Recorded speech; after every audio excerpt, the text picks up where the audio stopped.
Hey y'all, so I just finished episode 7 of season 3 of The White Lotus, and I have some thoughts. This episode was an episode of reaping and sowing. Let's start with Rick. Rick finally comes face to face with Jim. Jim killed Rick's father to secure a land deal and built a life and an empire in Thailand off of bad deeds. And Rick's resentment and anger is the fruit of those actions. Rick, in his quest to find closure, goes about it in a misguided way and sows the seeds of further pain and violence by bringing his reformed friend Frank into a stressful, intense situation. Frank breaks his sobriety because of the stress of it all, and Rick eventually is holding a gun to Jim's face. And he doesn't kill him, instead he just knocks him over and runs away. He eventually tells Frank that he got his closure from it all, and then they both have a crazy night of partying in Bangkok, wherein Frank further falls off the wagon and they indulge in drinking, drugs, and women. Rick, at the end of the night, looks mighty chuffed and pleased with himself as he watches his friend partying it up. But what I think really happened is he just sowed further bad seeds that might follow him back to the White Lotus and put his girl Chelsea in danger. And Chelsea in this episode keeps trying to call Rick to no avail, and she finds herself warding off Saxon's advances on her, who seems to genuinely be trying to connect with her. And for a second, I did wonder if this all might pivot to Saxon reforming himself and stealing her away from Rick, and that being a sort of consequence of Rick's inattention to her because of his misguided personal quest.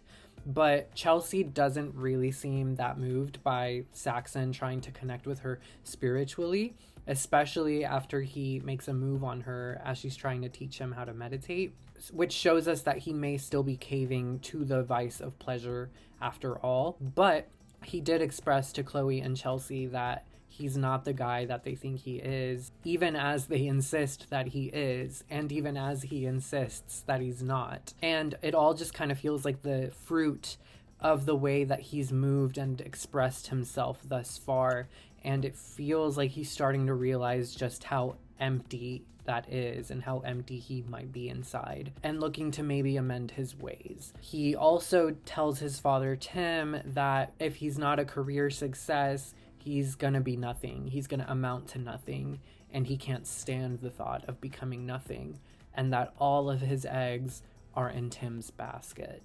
And Tim is still numbing and drugging himself from the necessary conversations and accountability and consequences that have to happen eventually. And when Saxon tells him all that, it just further adds to his desire to run away and take the easy way out. He imagines killing his wife and Saxon and then himself, something which would perpetuate even more pain for Lachlan and Piper especially, all because he's being avoidant and wanting to take that easy way out, which in fact is not spiritually or physically without consequence.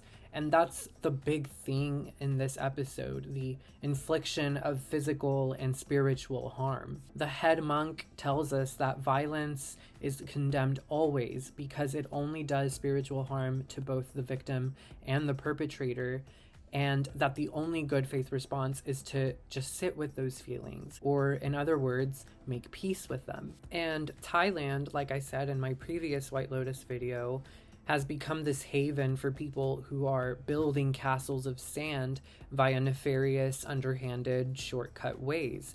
And them taking root and flowering and thriving in this land can only be sustained by further running away, further sweeping things under the rug, further killing, further buying people off, further shady dealings. That's what Greg is doing with Belinda by trying to buy her off with hush money, an offer that is very tantalizing and tempting, if not for the fact that it would spiritually go against who Belinda is, and she's not willing to sell that part of herself in order to keep the peace. As much as her son Zion is insisting that it's the best thing to do to avoid further attention from him and further negativity. That's what Jim did in his youth to secure the land dealings necessary to build his empire, and he sits on a cushy seat of blood and death. That's what Tim did to secure further wealth for his family, getting into unwise business dealings for unearned dirty money. So as far as the shooting at the White Lotus that's going to happen, it could come from Tim killing his family and himself.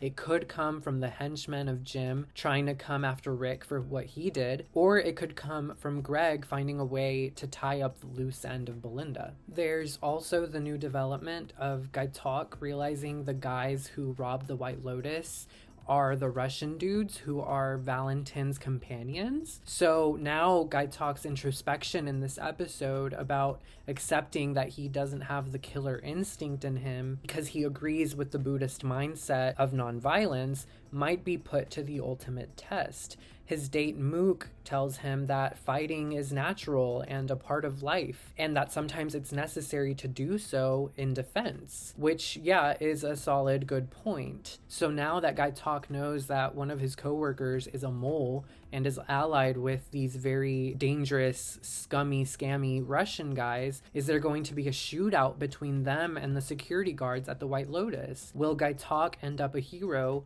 or a victim? It's just sad because if everyone thought the way of the monk and took a stance of peace and nonviolence, there'd be no need for unnecessary pain and suffering. But because there's people out there wanting to take shortcuts and looking out for their own pleasure and comfort and going about it the wrong way, most especially, that bad seed in turn leads to the perpetuation of bad fruit and so on and so forth. The storyline of the three girlfriends, in comparison to all these other storylines, is I think maybe the least dramatic one. Although we did get them finally rupturing and letting out some of the real thoughts and feelings that they have in this episode. And Lori storms out on dinner with Kate and Jacqueline and goes to the Muay Thai fight where she meets up with the Russian guys and eventually gets intimate with one of them. And then she finds out that he asks her for money after they sleep together for $10,000, and then they get interrupted by that dude's partner, I think, and she runs away, but before she runs away, she sees some of that stolen jewelry from the White Lotus, and then she has to jump out from the window out onto the street, and then she does this real walk of shame moment. So now that she knows all that and she's been through this eventful night, she might go back to the White Lotus, and with all the fear and realization of who Valentin truly is and who they've been hanging out with, this might lead to some release of that pent-up resentment between them, and